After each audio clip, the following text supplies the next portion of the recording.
Fala um pouquinho o que o Maguila representa pra você, que eu vejo, cara, onde que vai, tá junto. Não, é impressionante. Aí eu fico olhando, eu fico, caramba, o pessoal não tem problema. Não, eu vi vai lá. Fazer chorar, porque quando eu falo dele, não, eu mas choro. é porque eu vi sua primeira entrevista lá no Danilo Gentili, foi em 2012, se não me engano, não foi? Olha, eu já tô com o Quando Só de pensar no Maguila, quando isso começou bom, lá atrás, cara, aí eu vejo, ele fala assim, não, que o Maguila tá aí na plateia, aí joga pra ele tá lá todo na dele, timidozinho, assim, tal, mas tava lá do lado, cara, isso arrepia, olha aqui. É só entrar na rede social Quem convive dela. com a gente, Oi? acho que a Lu que tá aqui assistindo, ela sabe, porque ela é insider, né? Quem convive com a gente nos bastidores, assim, sabe a relação que eu tenho com meu marido. Não é normal, assim, é uma coisa intensa, sabe? Eu falo que não existe Bela sem Maguila e não existe Maguila sem Bela. A gente é literalmente uma só carne, assim, os dois.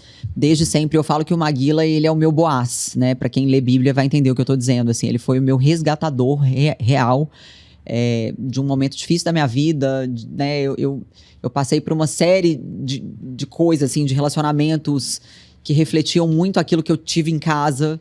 A gente repete padrões, né? Por isso que eu falo que é importantíssimo os pais de meninas serem os príncipes encantados dessas crianças, porque a gente vai buscar isso, né? A gente vai repetir esse padrão. E eu sofri muito, assim, em outros relacionamentos e ele veio para ocupar um espaço na minha vida, e eu não digo que ele é substituto de ninguém, mas eu acho que deve ser muito óbvio isso para as pessoas. Eu não falo muito desse assunto publicamente, mas infelizmente eu não tenho muito contato com meu pai, né? Então, o Maguila, ele veio para suprir isso que eu tinha dentro de mim, assim, de me sentir protegida, de me sentir amada por uma figura masculina.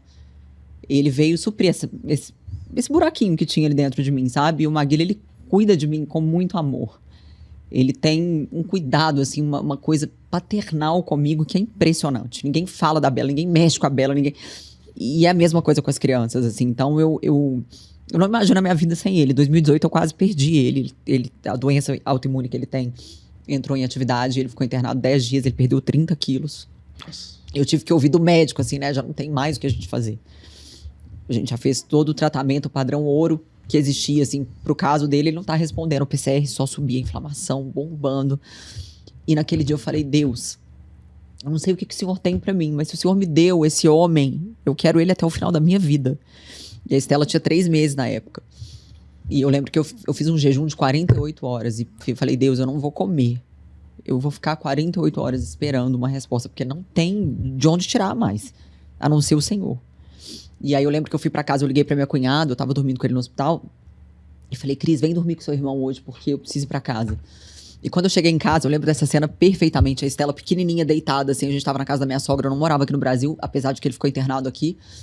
E aí eu olhei aquela cena, assim, vi a minha filha tão pequena, eu falei, cara, como que eu vou ficar viúva?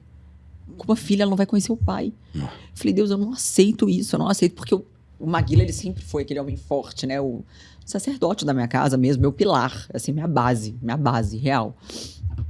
E aí eu entrei pro banheiro, eu lembro que eu comecei a discutir com Deus no espelho, eu já era convertido. Eu olhava no espelho conversando comigo, mas como se eu estivesse falando com Deus. E me esbravejando e tal. E aí eu só escutei uma voz assim, cala a boca. Como é que você vai conseguir me ouvir se você não para de falar? Cala a boca. E vai lá e pega o livro. Aí eu, que livro? E minha cabeça borbulhando, aí eu olhei para um livro, que realmente tinha um livro assim em cima da cômoda, e era um livro que eu tinha ganhado de um seguidor, que eu nunca tinha aberto esse livro. Nem me lembro o nome do livro. Aí na hora que eu abri o livro, saiu num capítulo que dizia assim, há enfermidades que não são para a morte, mas para anunciar a vida. E aquilo fez tanto sentido para mim naquele momento, assim, que eu falei, cara, realmente Deus me deu a resposta que eu precisava. Eu só não sei como exatamente isso vai acontecer, mas eu sei que ele não vai morrer. E eu tive tanta certeza que era Deus falando comigo naquele livro, que eu mandei uma mensagem para ele e falei, amor, você não vai morrer. Porque ele já estava na cama de fralda, de sonda, ele já tinha entregado.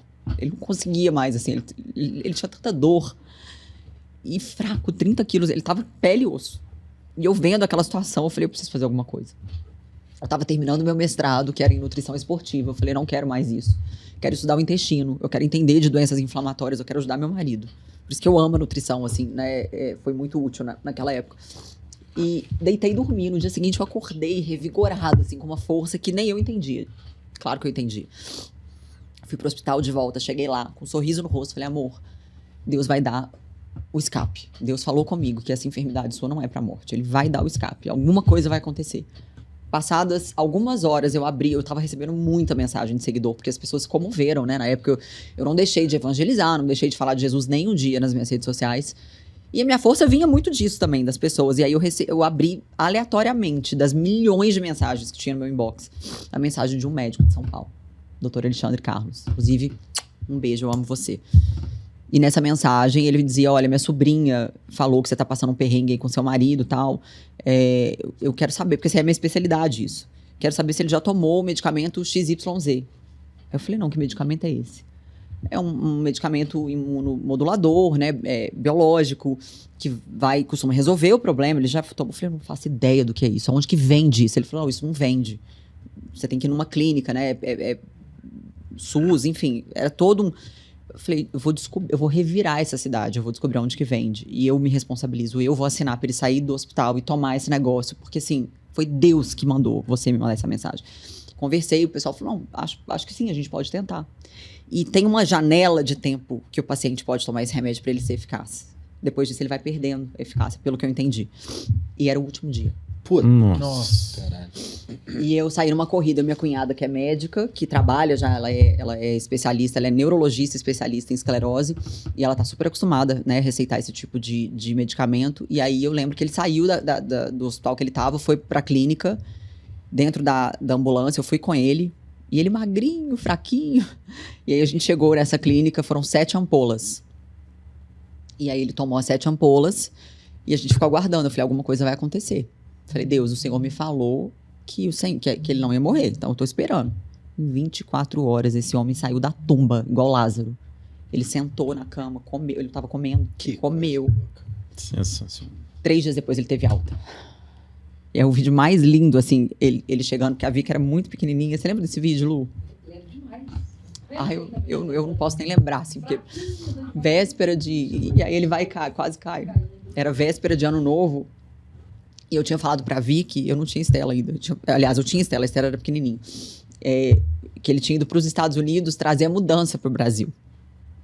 Aí na hora que ele chegou, a Vicky, muito pequenininha, a Vicky tinha 3 anos, que ela olhou ele magrinho, desequilibrando, ele conseguia andar direito, porque tinha perdido muito peso. Ela começou, o olho dela encheu de água, ela começou a tossir pra disfarçar o choro e abraçou ele e falou, papai, eu senti tanta saudade de você. Aquela cena pra mim foi assim. Eu falei, cara, ele podia não ter voltado pra casa. A gente podia estar agora, sei lá, num velório. E naquele dia eu tive mais certeza ainda de que Deus é real, de que Deus responde oração, e jejum é muito poderoso.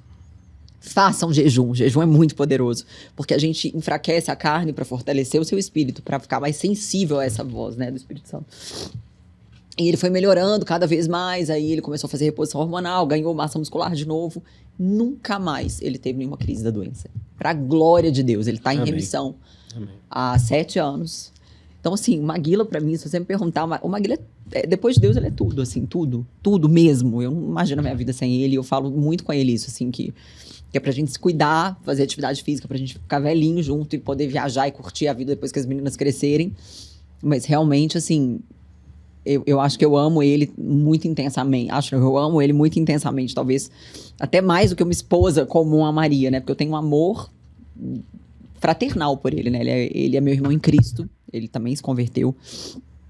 Então, assim, eu tenho a alegria de saber que eu vou desfrutar de uma eternidade com ele, não como marido e mulher, porque lá não tem isso, né? Mas como irmãos, e eu sou muito grata a Deus por isso. E chega, gente, porque eu sensacional. Então, até eu chorei. Não, vindo de mim, amém. Amém.